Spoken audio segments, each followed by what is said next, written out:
Olá, meu nome é Ney Herman. Muito obrigado por permitir que eu entre em sua casa neste momento. Está começando mais uma edição do programa Opinião aqui na TV Vila Velha, cada vez mais a TV que a nossa gente vê.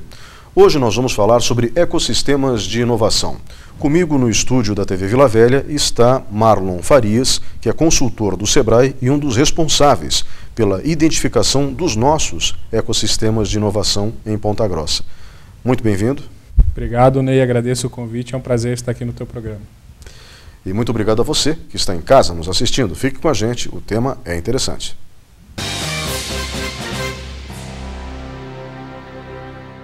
Programa Opinião. Apoio Supermercados Tozeto. Bem mais que um supermercado. Iniciativa Cartuchos.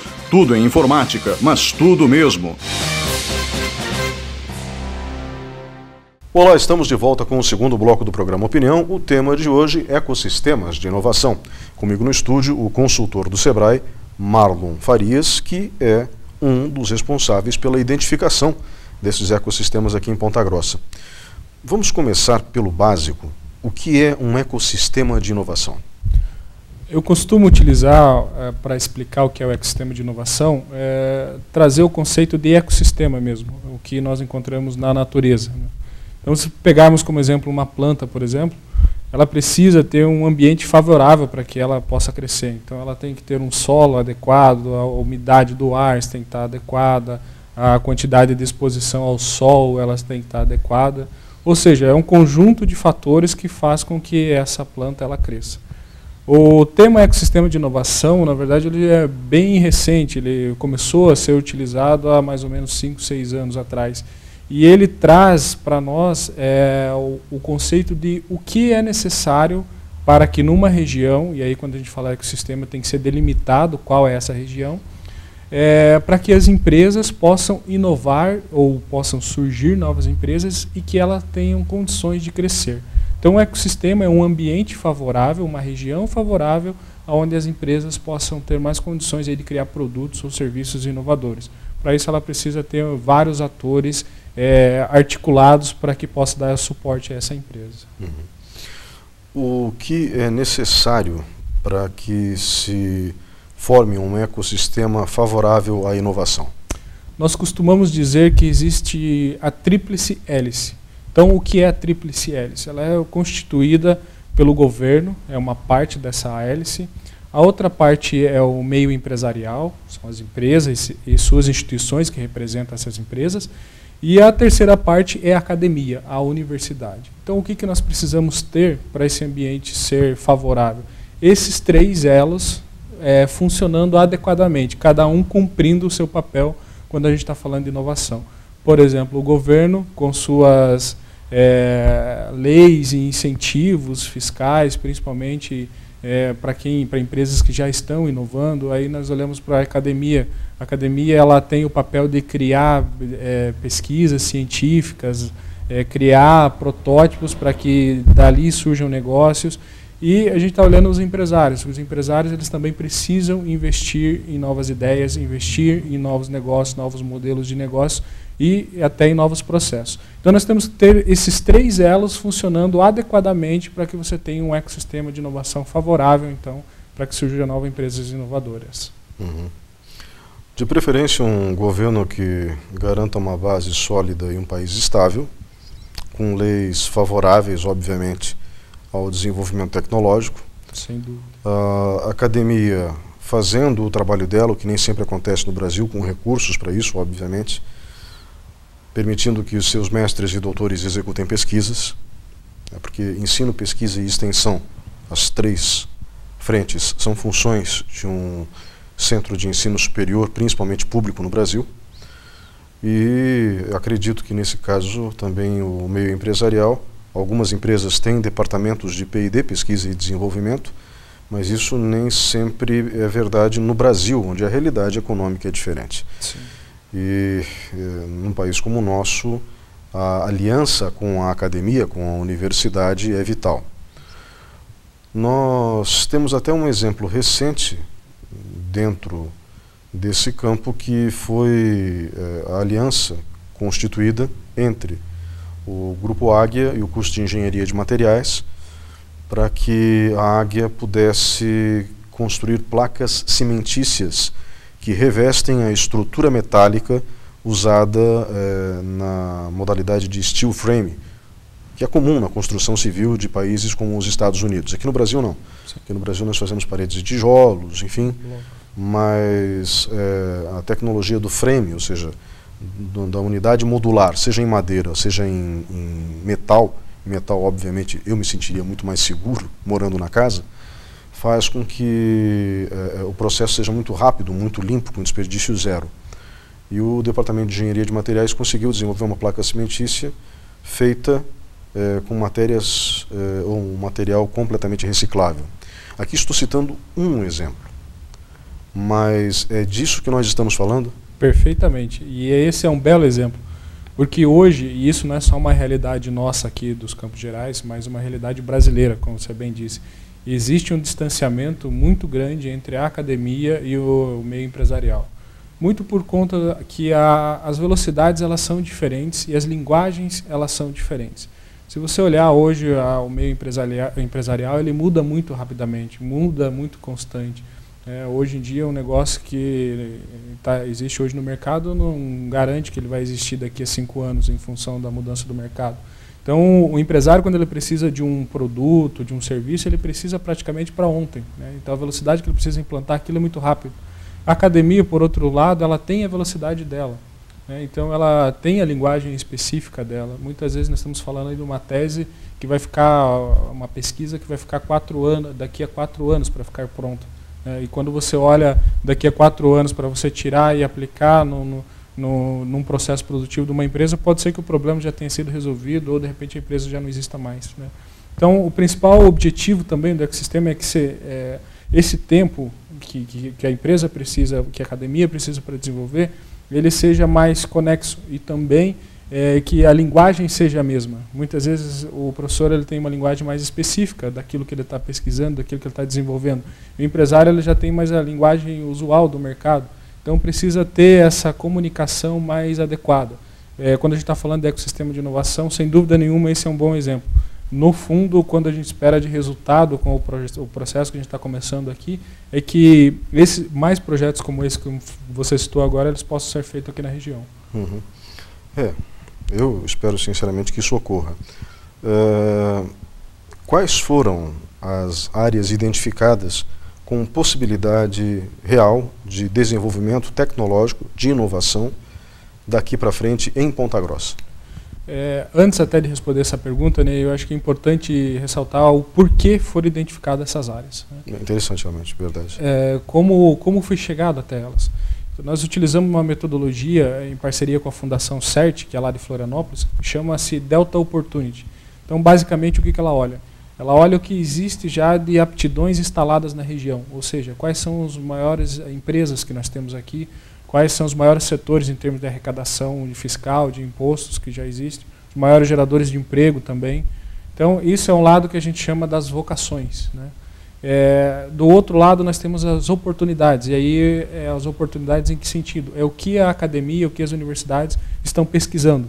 Quais são as engenharias que existem nas universidades aqui da região hoje, quais são os cursos, quantas pessoas estão se formando, quais as linhas de pesquisa, quem são os doutores. Então, tudo isso foi mapeado também. E a terceira hélice dessa metodologia é as tendências mundiais. Tendências mundiais para onde a tecnologia está caminhando e também as tendências nacionais, ou seja, o que o governo está olhando em termos de planejamento para os próximos anos nas áreas de tecnologia, o governo federal e o governo do Paraná. Então, todo esse conjunto de informações ele foi analisado para que se chegasse, então, nesses 4 setores identificados. O primeiro deles, sem dúvida nenhuma, é o agronegócios. Nós temos muitas empresas consolidadas, muitas fazendas consolidadas, que hoje em dia a nossa região, sem dúvida nenhuma, ela é referência no Brasil, até em termos de agronegócios, e isso apareceu muito forte, né? Outro setor identificado foi químico e materiais. Existem aqui na nossa região também empresas importantes nessa área de química e materiais, mas também a academia ela vem se destacando muito na pesquisa e desenvolvimento nesse setor, né? Então temos muitas pesquisas sendo desenvolvidas nas universidades nesse tema. O terceiro foi o Mecatrônica, que também tem muitas faculdades, muitas universidades com engenharias na área de eletrônica e mecânica, né? Então a junção disso, né, a mecatrônica, tem muito potencial dentro da academia e tem muitas empresas que demandam por esse tipo de serviço. E o quarto setor, que nós chamamos de um setor que ele é transversal e que ele pode prestar serviço não só para esses 3 setores, mas para outros, que é a tecnologia da informação e comunicação. Então, são as empresas de TI, que a gente chama, né, empresas que prestam serviços de diversas áreas quando a gente está falando de tecnologia e informação. Então, desde sistemas até a elaboração de processos, de inovação e tudo mais. Então, esses 4 setores é o que resultou, então, o estudo que foi feito, né, recentemente. Aí. Uhum. Esse estudo foi feito no Paraná e na microrregião, e o que vocês consideraram no estudo como microrregião? Porque a região dos Campos Gerais não é tão grande assim, mas compõe aproximadamente 18 municípios. Não foi a região dos Campos Gerais que vocês consideraram como microrregião, mas sim os municípios de entorno? Exatamente, foi os municípios do entorno. Então foi Palmeira, Carambeí e Castro. Foram os 3 municípios mais Ponta Grossa somado. Isso num primeiro estudo para a gente entender o que de vocações econômicas existe aqui na região. Nós utilizamos a microrregião muito mais para olhar os principais setores que já estão instalados, né? Aí quando nós aprofundamos um pouco a análise, porque o objetivo maior ele é a análise de Ponta Grossa, né, que é o projeto hoje que está instalado e a perspectiva é para trabalhar Ponta Grossa, ainda que ele reflita na microrregião, é um resultado sem dúvida nenhuma, mas quando a gente olha ali as oportunidades em termos de universidades, aí você teve que olhar Ponta Grossa mesmo, até porque nesses outros municípios da microrregião não existem universidades de grande porte, né? Então, nós utilizamos essa microrregião, esses 4 municípios, considerando, né, Ponta Grossa, para fazer essa análise dos principais setores que já estão instalados na região. Nós temos algumas empresas que vieram recentemente. No ramo metal mecânico, tínhamos, de novo, o Grupo Águia, com uma forte tradição em sistemas de armazenagem. E aí eu falo de equipamentos computadorizados, de uma racionalização de espaço que é fantástica. É preciso ter um conhecimento profundo de logística para fazer isso, diga-se de passagem. Sim. E nós temos também, recentemente instalada na cidade, a DAF Caminhões, além da Continental, fabricando algumas peças, principalmente, se eu não me engano, para a Renault, em São José dos Pinhais. Existem possibilidades, mas são possibilidades de outras empresas desse ramo virem para cá. Mas, por enquanto, são possibilidades. Dentro do agronegócio, realmente isso é incontestável, tanto que a nossa região é pioneira no que se refere ao plantio direto na palha. Não que a tecnologia tenha sido desenvolvida aqui, mas ela se expandiu a partir daqui. Justiça seja feita a várias pessoas, mas acho que 3 foram muito importantes. Acho que vale a pena destacar quando a gente fala de plantio direto na palha: Manuel Henrique Pereira, que já faleceu, Pedro Gorte, que já faleceu, e Frank Dijkstra, né, que foi presidente da Batavo, ainda vivo. E o ramo que me deixa mais curioso é o ramo de tecnologia da informação e comunicação.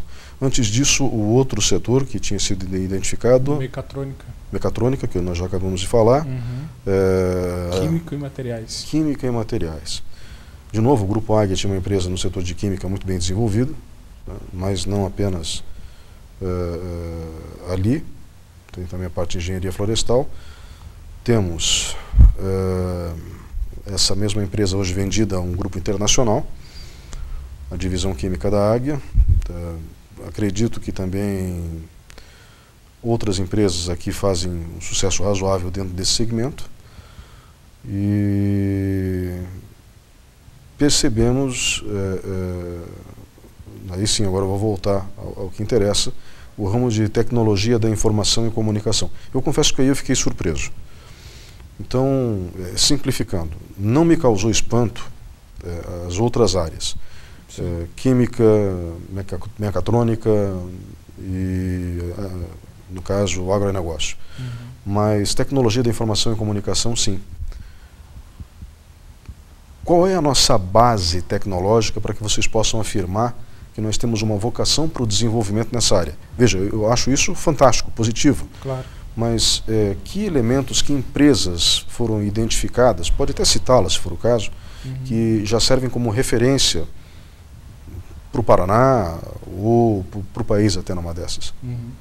É por isso que a metodologia ela utiliza essas 3 vertentes, né? A questão da tendência, a questão da vocação já instalada e a questão da oportunidade. O Tecnologia da Informação, existe empresas hoje na cidade, né? Até existe um APL de empresa de tecnologia da informação que é instalada aqui, que conta com um número, eu não sei dizer exatamente o número de empresas hoje que está dentro, não vou dizer para não correr o risco de errar, mas sei que é um número altíssimo de empresas. O senhor fala de um arranjo produtivo local. Exatamente, um APL, um arranjo produtivo local das empresas de tecnologia da informação, né? Elas estão instaladas aqui em Ponta Grossa, prestam serviços, algumas inclusive prestam serviços nessa área de logística, criando softwares até para fora daqui de Ponta Grossa, né?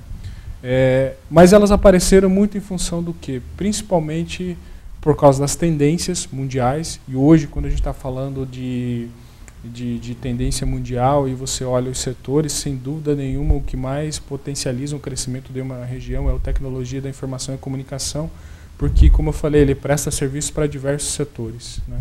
Então, ele presta serviço não só para esses outros que eu citei, mas principalmente logística, por exemplo, é um setor construção civil, tem diversos setores que são beneficiados hoje em dia da tecnologia da informação.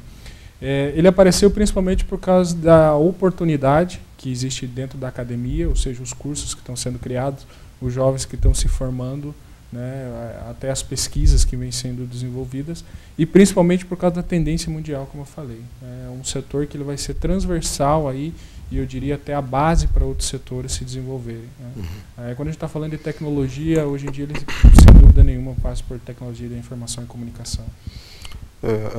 A tecnologia da comunicação, inclusive, é um campo que preocupa muitas autoridades brasileiras, porque no processo de digitalização da TV e do rádio no Brasil, nós cometemos um pecado capital. Nós fizemos esse processo em cima de toda a estrutura analógica. E nós temos um espectro no céu do Brasil para o tráfego de dados, né, somente até o que seria hoje 5G, somente até 7G, por exemplo. Eu não estou dizendo que esse número vai ser criado ou já é executado. Eu acho que sim, acho que já existe a tecnologia 7G em alguns países, mas não sendo aplicada ainda. O Japão eu sei que é 5G, se eu não me engano, mas no Japão toda a base tecnológica foi construída em cima de um sistema digital que permite uma otimização infinita do espaço aéreo, digamos assim, para o tráfego de dados. No nosso caso, não. Levando em consideração, por exemplo, um problema grave, estrutural, que mais cedo ou mais tarde vai ter que ser enfrentado, isso cria uma oportunidade de mercado para esse setor em Ponta Grossa poder se desenvolver?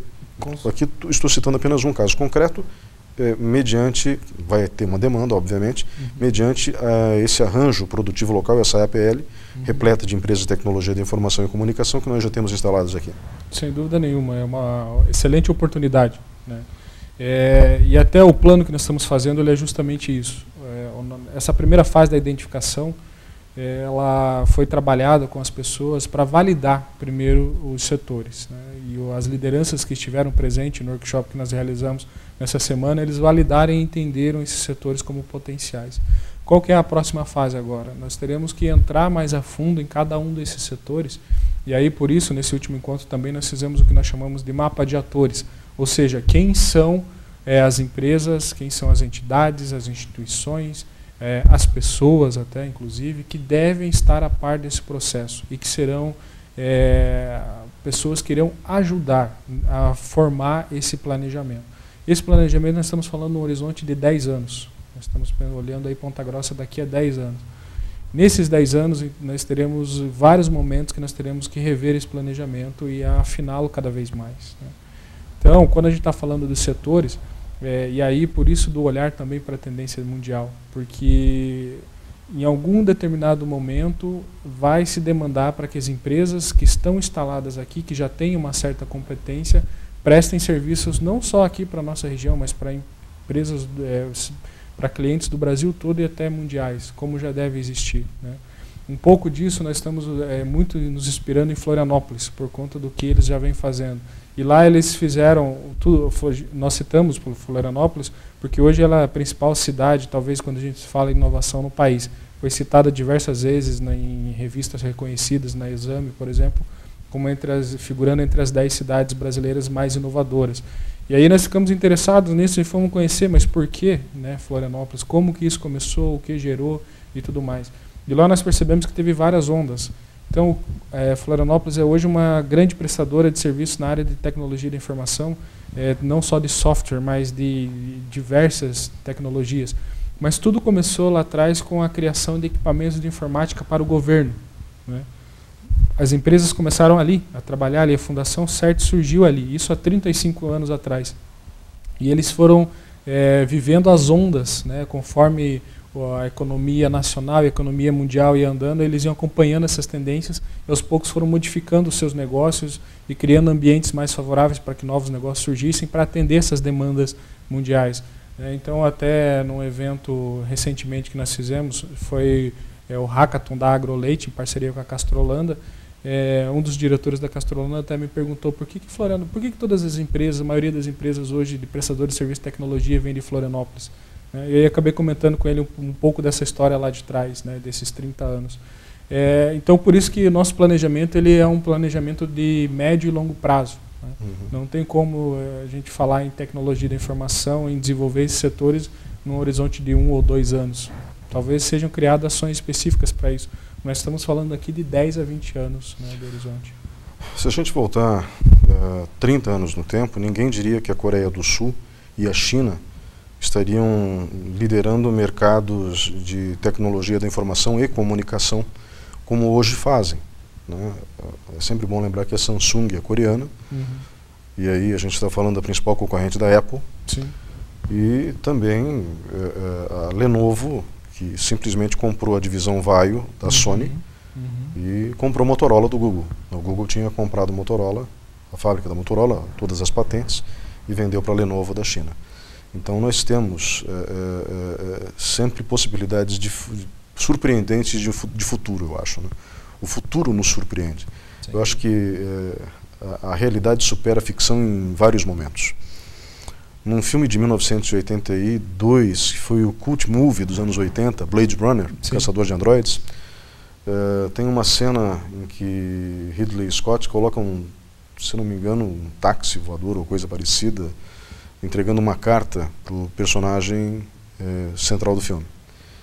E você entregar uma carta através de uma aeronave era uma coisa surpreendente para a época. Não é nada comparado com e-mail, não é nada comparado com uma mensagem instantânea no WhatsApp. Em termos de velocidade, em termos de otimização, não é nada, né? O sistema de pagamento, o sistema de revolução do dinheiro, na série Jornada nas Estrelas não existe dinheiro. Nós ainda temos o dinheiro, mas o nosso dinheiro vem passando por uma revolução que eu já tratei aqui na opinião, que se chama o Bitcoin. E as moedas, ou criptomoedas, né, as moedas encriptografadas. Pois bem, nós passamos por essa temática e daí voltamos de novo ao potencial da região. A região tem trabalhado sob demanda, ou seja, as empresas de tecnologia da informação e comunicação que nós temos aqui têm trabalhado para atender a demanda apenas local ou tem se projetado para fora? Pelo que nós acompanhamos no estudo, e aí nós não chegamos ainda na fase de entrar mais profundamente no estudo do setor. O que nós fizemos agora foi um estudo geral para identificar esses 4 setores, e as próximas fases nós pretendemos entrar mais a fundo em cada um deles, né? Pelo que nós acompanhamos, ainda que superficialmente, deve ter mais informação sobre isso, e nós vamos chegar, né, nessa próxima etapa do estudo. Hoje elas estão prestando serviço Brasil todo, nível todo, país todo, né? Existem empresas, claro, que estão mais aqui dentro e existem também as empresas que elas estão relacionadas, estão ligadas a outras empresas, diria um representante, né, hoje aqui, que prestam serviço para 3, 4 clientes grandes aqui da região. Mas existem também empresas criadas aqui que já prestam serviço para o país como um todo, né? Principalmente, como eu falei, nessa área de logística, que hoje tem grandes empresas nessa área de tecnologia da informação que prestam serviço da área de logística para o país como um todo. Só pegando esse exemplo da logística, apesar dele não ser um setor que de ser considerado dos 4 potenciais, a logística, sem dúvida nenhuma, para a nossa região ela é muito forte, né? E já existem diversos estudos que comprovam isso também. E a tecnologia da informação ela vem um pouco também com esse olhar para a logística, sem dúvida nenhuma.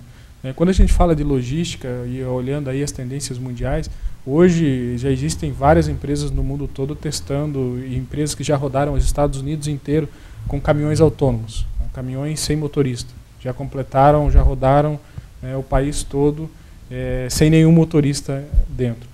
Uma empresa brasileira que criou um dos principais problemas dos caminhoneiros hoje, e ainda continua aos poucos, está se resolvendo isso, mas ainda é um dos principais, que é a questão do rodar vazio, né? O caminhão rodar vazio. Isso é perda de lucro, é perder dinheiro, é custos. E aí uma empresa percebeu isso e o que ela criou? Os caminhoneiros muitas vezes eles precisam ficar muito tempo num lugar esperando uma carga de volta para voltar para sua região. Então uma empresa chamada TruckPad criou um aplicativo onde você entra no celular e vê quais cargas estão perto de você. E aí se você vai para uma região, você já vai sabendo qual tipo de carga que tem lá e de repente já deixa um frete contratado para você poder voltar. Então percebe como essas coisas, essa tecnologia, aos poucos ela vai se inserindo na questão logística, que era um setor tradicional, né? Um setor muito tradicional, que é onde você tinha basicamente transportadoras e os prestadores de serviço. E aos poucos a tecnologia ela vai se inserindo nesse processo. Hoje nós temos uma empresa aqui, inclusive de Ponta Grossa, ela dá a rota dizendo onde tem o posto, quanto tempo vai levar para fazer aquela rota, qual que é o gasto de combustível que vai levar para fazer aquela rota. Então tudo isso, nós estamos falando de tecnologia a serviço de um setor que é considerado tradicional. Então é um pouco disso que nós queremos, esse olhar que nós queremos trazer mais fortemente para a nossa região, aproveitar essas vocações. E a mesma coisa o agro. O agro, se nós olharmos hoje, existem excelentes tecnologias. Hoje nós temos um dos melhores cursos de agronomia do país, aqui dentro de Ponta Grossa. Mas ainda assim nós importamos máquinas. Importamos máquinas e seus softwares embarcados. Então a tecnologia da informação pode ajudar aí. Nós vamos continuar falando sobre agronegócio e essa questão das máquinas, por exemplo, daqui a pouquinho. Vamos para um breve intervalo e voltamos em instantes.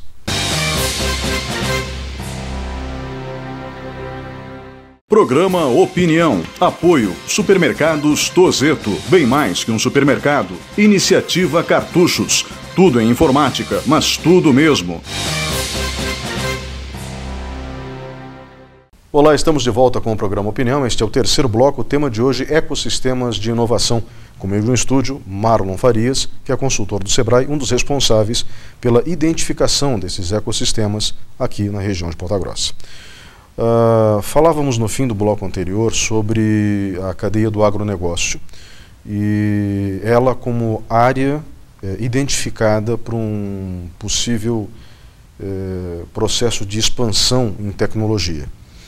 Quando a gente fala de ecossistemas de inovação, a gente fala de tecnologia, inevitavelmente. Nós temos dentro do agronegócio aqui, como eu já falei antes, a tecnologia do plantio direto na palha, e é uma das tecnologias mais revolucionárias em conservação de solo do mundo, mas existem outras possibilidades, né, aí atreladas. Nós temos um curso de agronomia que realmente é muito forte, como o senhor destacou no bloco anterior, muito bom, aliás, eu acho que um dos poucos no mundo que tem a disciplina de plantio direto na palha dentro do seu currículo, nada mais natural, ligado à região onde nós estamos, né? E apenas recapitulando as áreas identificadas como, para quem está pegando o programa agora, como possíveis de terem um grande processo de desenvolvimento tecnológico nos próximos anos na nossa região, agronegócio, mecatrônica, química e tecnologia da informação e comunicação. Nós debatemos muito se realmente a cidade tem ou não empresas voltadas para TI, como a gente chama, tecnologia da informação. E o senhor disse que sim, tanto que há na cidade uma APL, ou seja, um APL, um arranjo produtivo local, que permite então a menção desse segmento como um segmento que abre oportunidades. Eu só gostaria que o senhor relembrasse para quem está acompanhando agora que essas 4 áreas foram identificadas usando que metodologia mesmo? É uma metodologia utilizada pela Fundação CERT, que é a Fundação de Florianópolis que criou, chamada Delta Opportunity. Ela olha a oportunidade da região e ela está baseada em 3 aspectos principais. O primeiro dele é as vocações, o que já existe na região, né, o que já existe de empresas instaladas, empregos gerados e tudo mais. O segundo aspecto é a questão da oportunidade, ou seja, o que tem dentro das universidades que está sendo feito em termos de pesquisa e desenvolvimento, né? O que tem de cursos, quais são as engenharias que existem hoje. E o terceiro aspecto importante é a questão das tendências mundiais.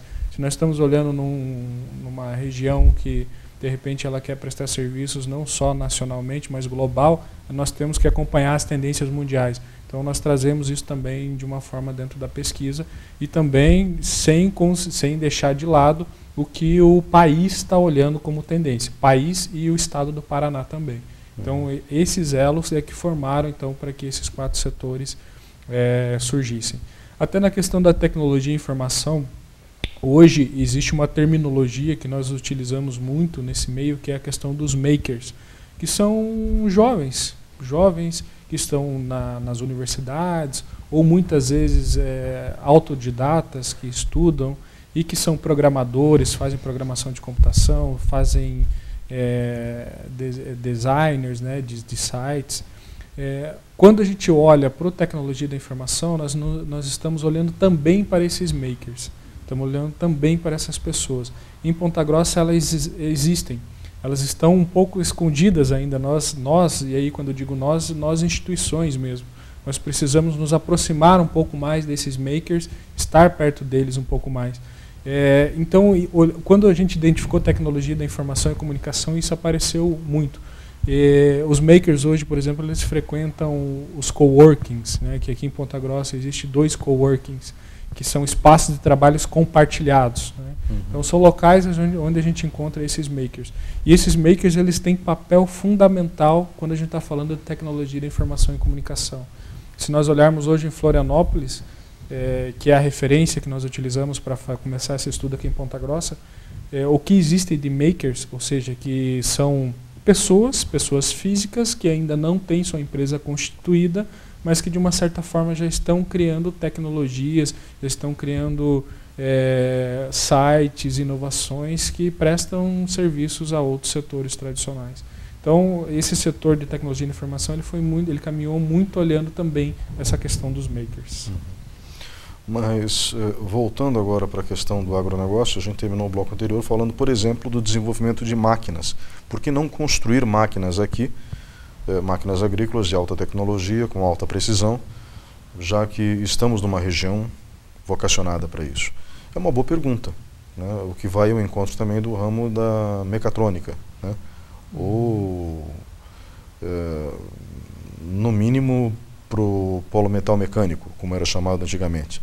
Mas, dentro desse campo, nós temos realmente uma possibilidade concreta. A fábrica de caminhões, por exemplo, nós já temos. Sim. Não creio que eles vão sair daqui tão cedo. Sem dúvida nenhuma. É possível que outras empresas venham para cá por conta desse potencial de inovação? Com certeza. E é aí, Ney, que entra a questão do ecossistema favorável. Quando nós estamos falando de, por exemplo, desenvolver uma nova máquina uma nova ordenhadeira, por exemplo, nós temos a bacia leiteira aqui de Castrolanda, a maior do país, né? Então, quando nós vamos desenvolver, de repente, uma tecnologia de uma nova ordenhadeira, nós precisamos, primeiro de tudo, alguém que patrocine isso, alguém que financie esse estudo, que hoje é o principal custo. Depois de financiado, de patrocinado, nós precisamos registrar a patente disso. E registrar uma patente no país, hoje, infelizmente, ela é muito demorada, né? Então, quando nós estamos falando de ecossistema de inovação, nós temos que, de alguma forma, criar um ambiente e ter aqui mais instituições, ou, de repente, alguma instituição assumir esse papel de, por exemplo, captar recursos que são colocados a fundo perdido por diversos órgãos federais, para que, e não estou dizendo que isso já não exista hoje, existe, mas precisa ser um pouco mais forte isso, para que novas pesquisas e desenvolvimentos sejam criados ainda mais fortemente aqui em Ponta Grossa. E quando nós trazemos esses 4 setores, É por isso que aí nós fizemos esse estudo primeiro. Porque quando for captar um recurso para desenvolver uma nova tecnologia, é que essa tecnologia, de repente, ela já esteja direcionada para um desses 4 setores. Para o agro, por exemplo, nós estamos falando disso. Então, o ecossistema ele precisa ser capaz de fazer o processo da cadeia como um todo.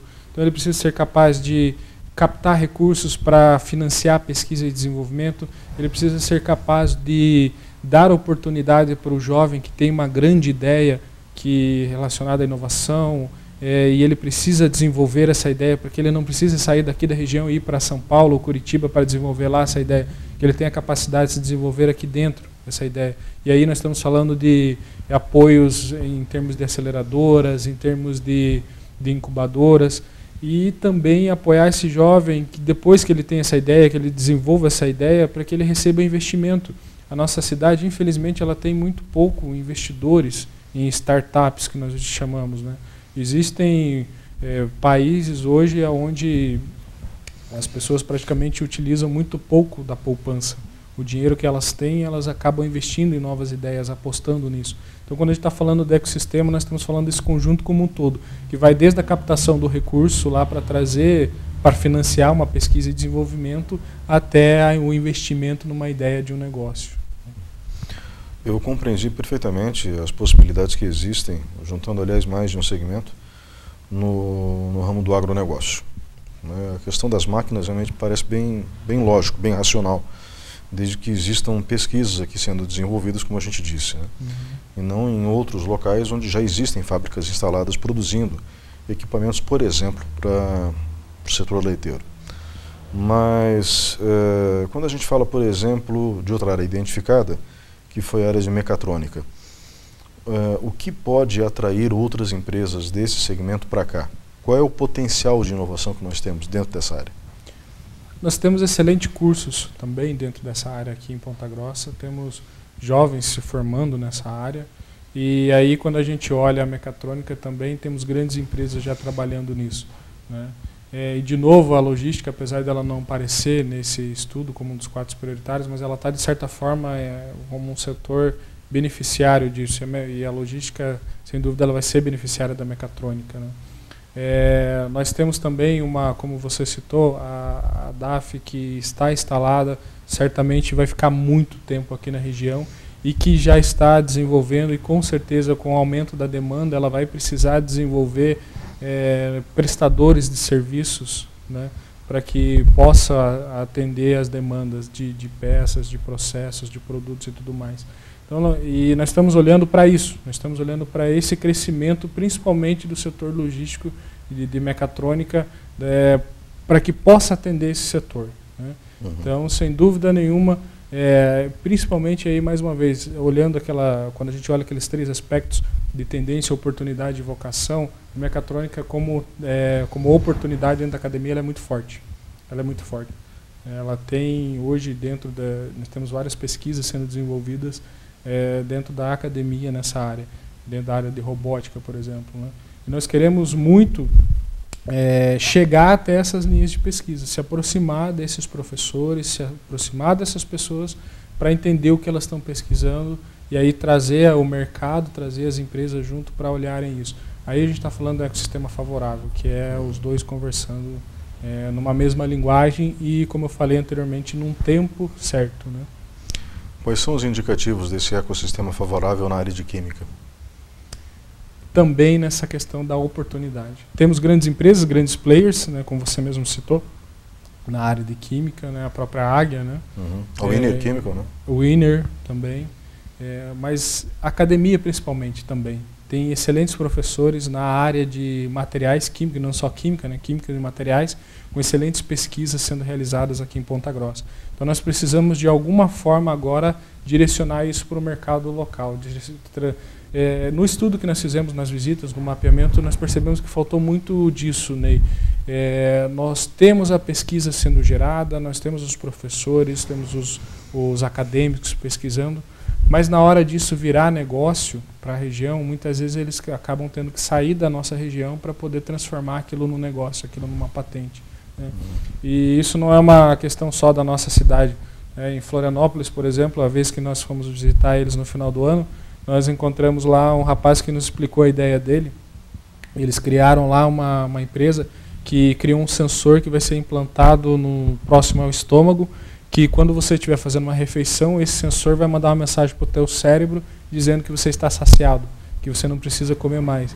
Então isso vai substituir a cirurgia bariátrica, por exemplo, né? Vai evitar a obesidade. Só que ele esbarrou no quê? Esbarrou na hora de patentear. Pela velocidade que ele precisava para lançar isso no mercado, ele não podia patentear por aqui no Brasil.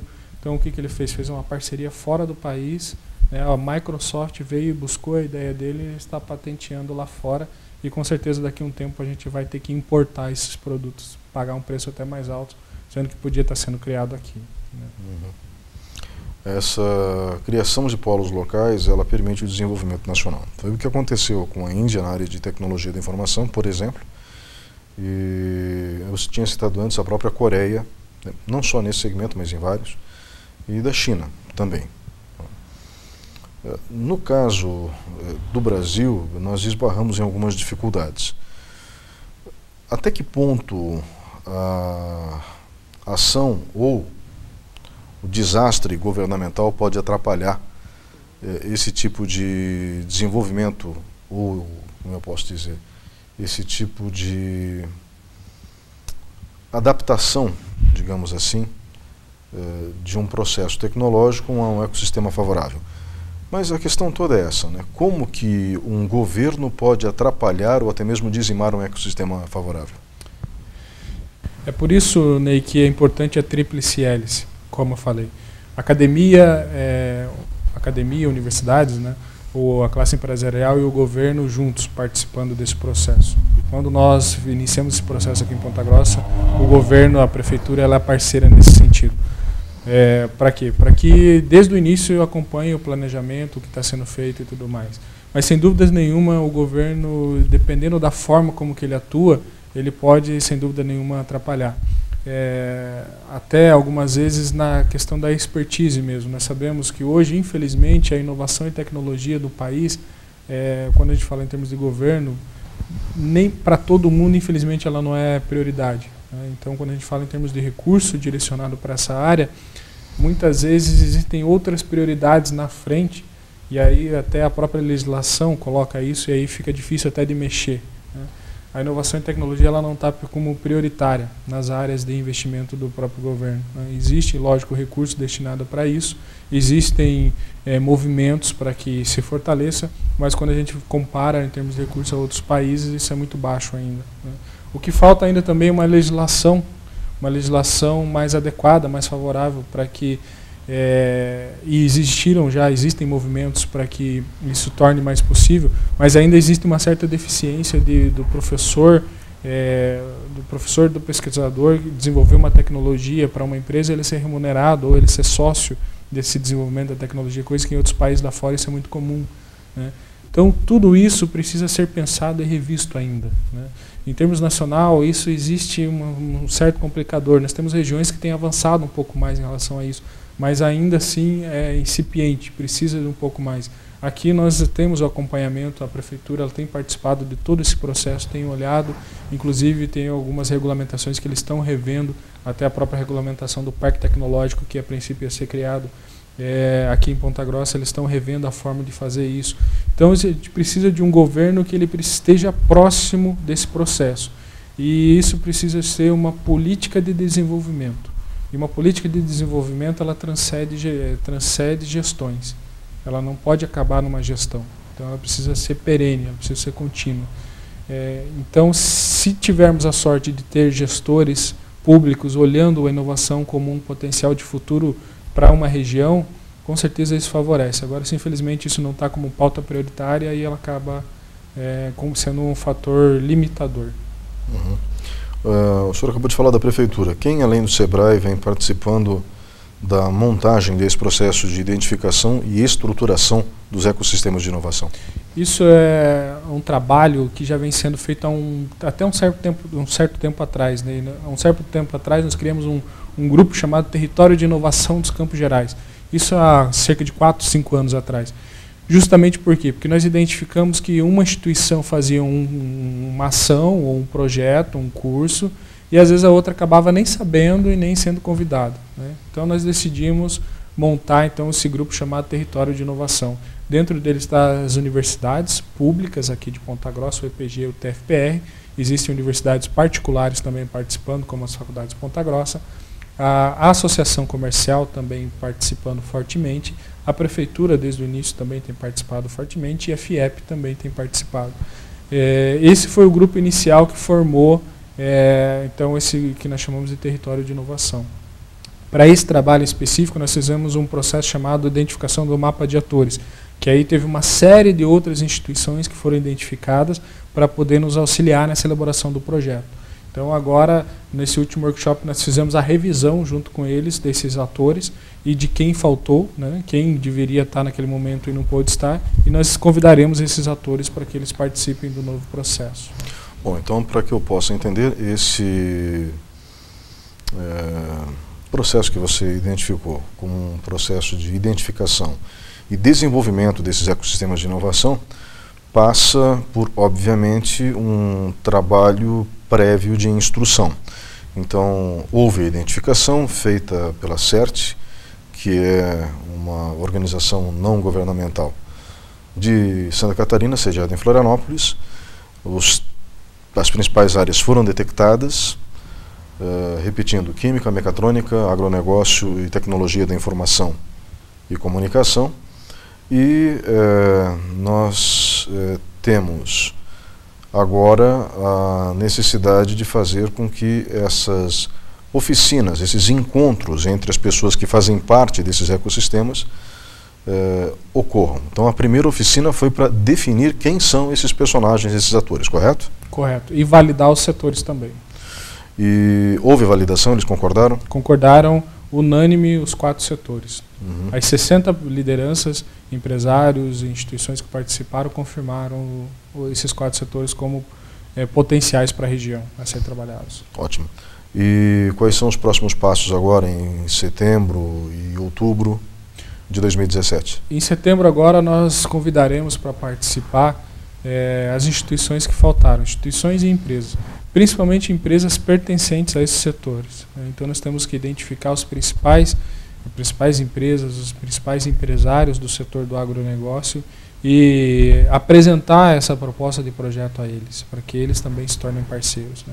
Não só do agronegócio, mas do setor químico, de tecnologia da informação, né, e de mecatrônica. Convidar as instituições também que pertencem a esses setores para participar do processo, fazer com que esse projeto chegue até eles, né? E nesse workshop nós faremos o que nós chamamos de radar da inovação, que é olhar agora como é que está a inovação. Então nós identificamos 4 setores, fazendo uma escala aí de 0 a 10, de que nota que está cada um desses setores quando a gente fala de inovação na região. E é por isso que eu digo que é aí que nós vamos aprofundar um pouco mais em cada um dos setores, né? Com base nesse radar da inovação, ele já vai nos dar uma ferramenta, uma base para a gente começar um planejamento, né? Tudo está se encaminhando para que em Ponta Grossa exista um lugar convergente, para que ele seja até de certa forma neutro, onde todo mundo se sinta convidado a participar das ações de inovação. Mas como isso? O que exatamente significa isso? Eu diria até um centro de inovação, onde o empresário ou investidor participe de eventos, onde os jovens, os makers, como eu falei, vão lá e se sintam à vontade em estar naquele ambiente, né, participando. Ou seja, um espaço onde que tudo que seja relacionado à inovação, independente se quem está fazendo o curso seja uma instituição A ou B, mas seja realizado ali e que todos participem do processo. Para ser um ecossistema, precisa ter a relação, precisa ter a rede interligada, né? Precisa ter todas as instituições trabalhando junto. E um espaço convergente para isso iria auxiliar bastante. Então, tudo está se encaminhando para que num curto espaço de tempo, a primeira ação que seja de fato criada, de repente é esse centro de inovação, onde nós teremos ali curso para jovens, orientação para empresários, reuniões entre as instituições, onde exista coworkings, ou seja, aqueles espaços colaborativos onde as pessoas podem ir lá e trabalhar junto e fazer negócios. e principalmente que ele represente todos do ecossistema, ele não seja de A ou B, e sim ele seja de todos, né? Isso no mês de setembro, você já está falando dos meses de setembro e outubro, que vai acontecer na sequência? Isso, setembro nós fazemos então o que eu falei do radar da inovação, né, entender como é que está a inovação na cidade, e damos início no plano. Começamos a primeira parte do plano estratégico.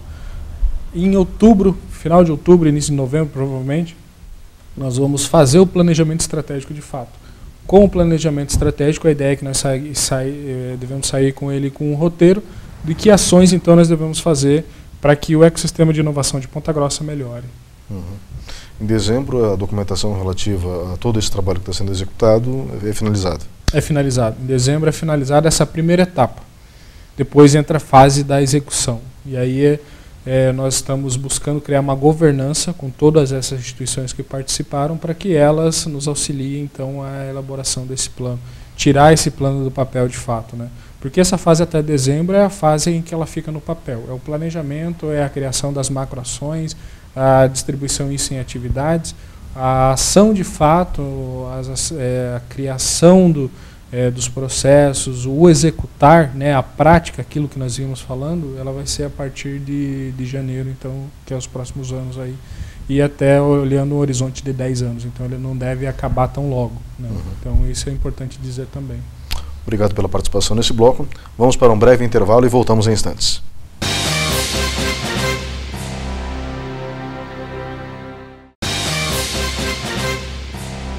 Olá, estamos de volta com o quarto e último bloco do programa Opinião. O tema de hoje é ecossistemas de inovação. Comigo no estúdio, Marlon Farias, que é consultor do Sebrae e um dos responsáveis por esse processo de identificação dos ecossistemas de inovação na cidade de Ponta Grossa. Antes de mais nada, parabéns ao Sebrae e à Prefeitura pelo trabalho que vem sendo desenvolvido. São esses dois órgãos que a princípio estão tomando conta do processo, mas obviamente o restante da sociedade deve abraçar a causa daqui para frente, como se diz popularmente por aí. Como que as pessoas fazem para manter contato, para participar desse processo? Qual é o telefone do Sebrae e o que vocês esperam daqui para frente? Suas considerações finais, por favor. O telefone do Sebrae é o 3228-2500 e a qualquer momento as pessoas podem entrar em contato e conversar comigo mesmo ou com outras pessoas que estão também a par desse processo. Nós queremos também colocar um site à disposição das pessoas para que elas possam colaborar nesse processo. A primeira coisa que nós queremos fazer é colocar essa pesquisa à disposição do público, para que eles possam ler ela na íntegra, né? E o objetivo principal, como você bem disse, né, apesar do Sebrae e da Prefeitura estarem nesse primeiro momento capitaneando mais esse trabalho, né, existem outras instituições, como eu já falei anteriormente, o próprio Território de Inovação, com várias instituições participando, mas principalmente dizer o quê? Que isso não é um trabalho de A ou B, ele é um trabalho conjunto, é um trabalho da sociedade, né? O que nós esperamos é que a tecnologia e a informação na nossa região ela seja cada vez mais forte. Queremos daqui a um tempo para deixar de importar máquinas e sim exportá-las, né? Agregando valor aqui à nossa região. É isso que a gente espera do nosso futuro aí. Então, todos estão convidados a participar? Todos estão convidados e estamos à disposição para qualquer dúvida. Muito obrigado pela sua presença hoje no programa e muito obrigado a você que estava em casa nos acompanhando. O programa Opinião fica por aqui, nós voltamos na semana que vem.